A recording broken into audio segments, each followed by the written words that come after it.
Good afternoon everyone and welcome to the Kerbal Space Program. Today I'm going to take you on a trip to the moon. So we've got Jeb, Bill and Bob in the capsule and let's get going. So I'm going to put my SAS on, I'm going to whack it up to full power and I'm going to let go. Okay, so we've now lifted off of the launch pad and I'm going to turn a little bit over towards the east. Actually, I'm going to throttle it down a little bit just so I don't use up all of my fuel. I know that this rocket definitely has enough fuel to get to and back from the moon. That's because I've done this mission so many times. I just wanted to show you guys just for the hell of it. Okay, so I'm just going to turn over a little bit more and throttle up. I'm just going to leave it at that attitude for the moment and we'll just pop into the map view for a sec. Bit of an audio glitch there, and we can now see that our apoapsis is rising, and it appears to be going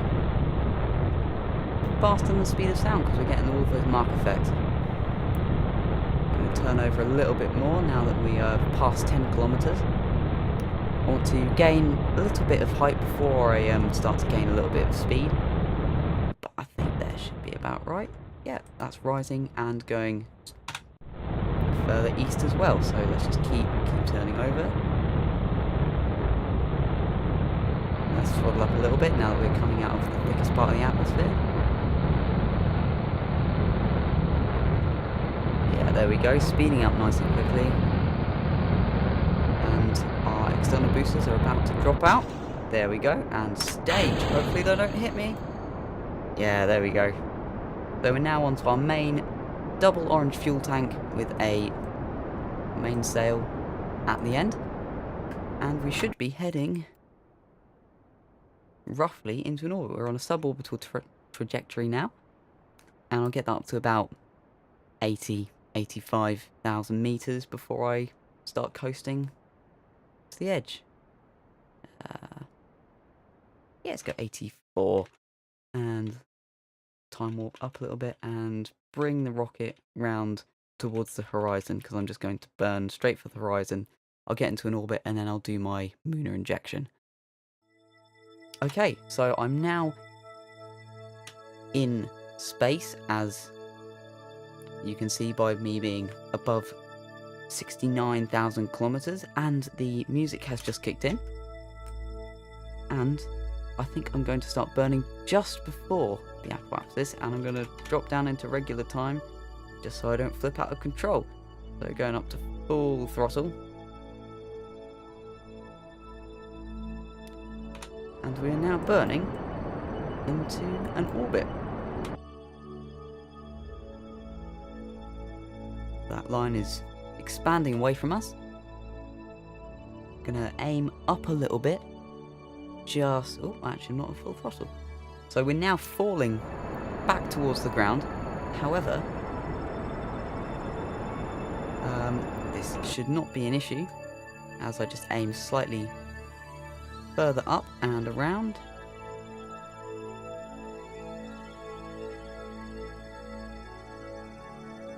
We should get our periapsis popping up on the other side of the planet extremely soon.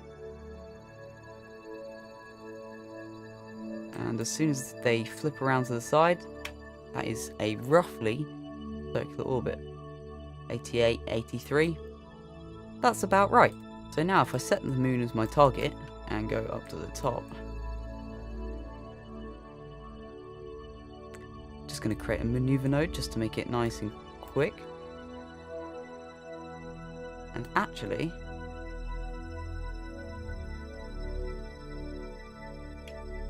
if I start burning in a very short amount of time, we should be able to transfer to the moon fairly efficiently.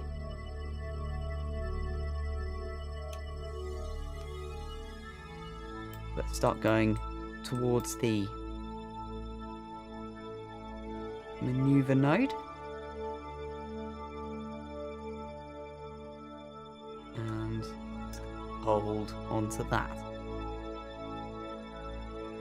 So the burn should take us about 36 seconds to complete, so I'm going to start burning about 15 seconds before the maneuver. Let's speed up time just so we can get there a little bit faster. That's 40 seconds to go. So we're back to 30 seconds towards the maneuver. We're just getting right on that maneuver node. And we should be ready to hit the full throttle button when it comes to it. Let's go. Okay, so I've got the autopilot holding onto that maneuver. And I'll just pop into the map view so we can see our orbit expanding. As we get further from the Earth, we will start to gain our apoapsis a lot faster. That's due to the Oberth effect. And so I'm going to slow down my acceleration just so I can get a pretty good maneuver. So we're about...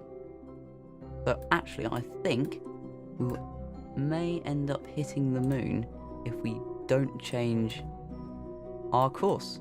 Yes, that is what will happen. So what I will do is I'll create another maneuver as we go.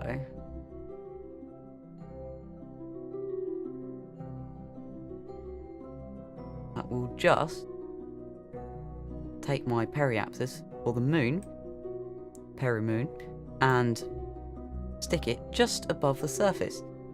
So let's just do a quick save, just so I don't lose anything if I completely do it wrong. And let's go back over to our spaceship. But first, go to the maneuver node. Oops. And aim towards it, so I don't have to waste some time just before the maneuver. And we're just bouncing back towards it, and I can stop the rotation by going into the time acceleration mode. And it is now time just to wait until the maneuver. So speeding up time, about 100 times time, yep. It's going to take us a whole 14.6 meters per second of delta V, which is change in velocity to get over to there.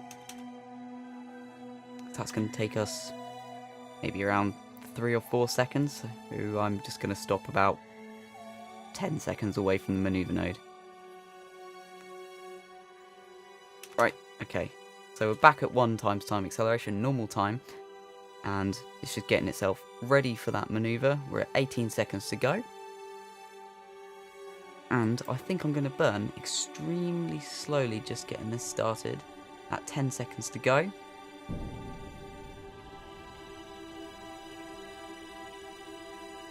So we've got 6 meters per second to go.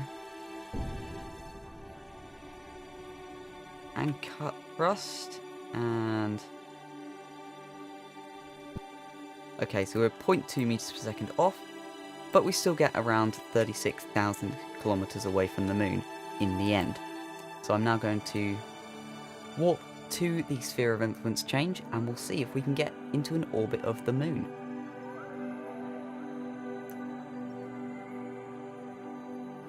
We're just going outside of the moon's orbit. We slow down up here as we should go back round towards Kerbin, except the moon's going to catch us up, and we're going to come into its sphere of influence. So now, if we do nothing, we will end up going past the moon at 30,000 meters and flying off into deep space. And we continue to do nothing, we'll probably never get back. But that isn't what today's mission's all about. I'm going to create a retrograde maneuver going against where we are thrusting, or going, to put us into a roughly circular orbit around the moon. Quick save while we're here, just so I can keep that maneuver. Actually,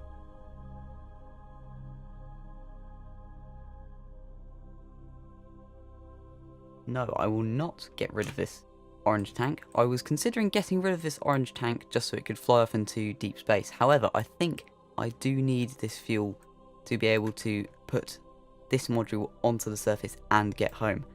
So I think it's in my best interest to keep it for as long as possible and possibly smash it into the moon for great amounts of explosions. So just going towards that maneuver.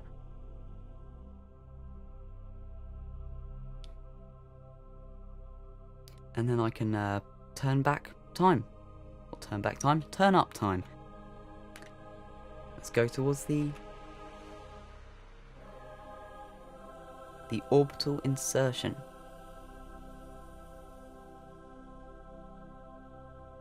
There we go, we're coming over the surface. Gives you that best view of the moon. We're currently on the dark side of the moon. Well, it's not really the dark side of the moon as it constantly changes and rotates. The dark area of the moon. But let's continue on in.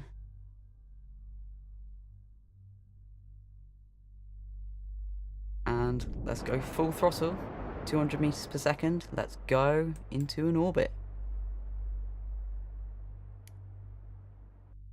There we go, the two indicators have nearly flipped around, so we're now in the roughly circular orbit of the moon, and we are currently going clockwise. So, what I think I'm going to do is I will go for the landing in this episode, and I'm going to attempt to land in this crater here. Got a little bit of fuel in this tank, which I'm going to use to kick myself out of orbit and onto that suborbital trajectory, and we should, with some amount of luck, land on the surface.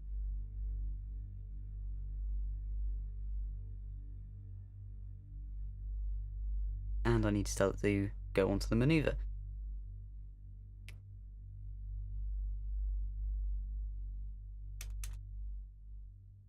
And let's just burn this way.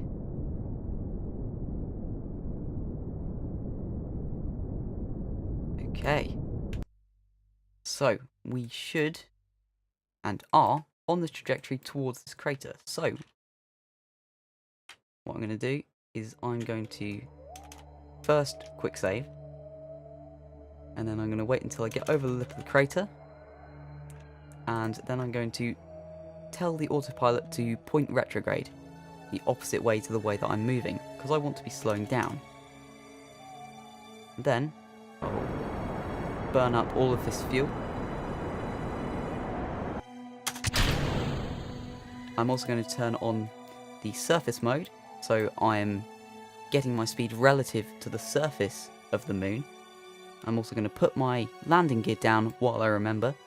Oh, we also have a flag from when I came here on a different attempt. Okay, start that engine. Do another quick save just for good measure.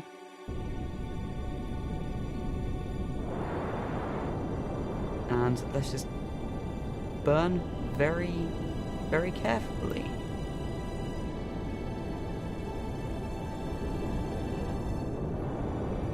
Okay, so we're just slowing down, 130 meters per second. I'm just trying to get rid of all of my lateral velocities, just so I'm going straight down towards the surface. I honestly have no idea whereabouts the surface is. I should have put some lights on this spacecraft. But we're going about 40 meters per second at the moment, nearly vertically. So I can just throttle up a little bit just to get that number down. So about 10 meters per second. Okay. So I want to see if I can see a shadow, which I can't at the moment. But I feel like I'm getting very close, and it looks like I'm going to be landing on a little bit of a slope. I'm also going to turn on the stability assist rather than retrograde, as if I go too high it will just flip me over. Oh, there's the shadow, it's directly above me. And now, oh, we get that nice effect. Oh, went a little bit too high, slowing down a little bit, and cut thrust, and I should land on the moon. Oh no, I've tipped over. Well, that could have gone a lot better. But we did land on the moon nonetheless. So, as I regard this as a success, I'm going to get Mr. Jebediah Kerman out here, and he shall do an EVA report from the moon's northwest crater. But he's also going to plant a flag to commemorate this greatest of occasions. Went from Kerbin to the moon. The best landing ever. Okay, so I'm going to end this here. Next time we will see if we can get these guys home.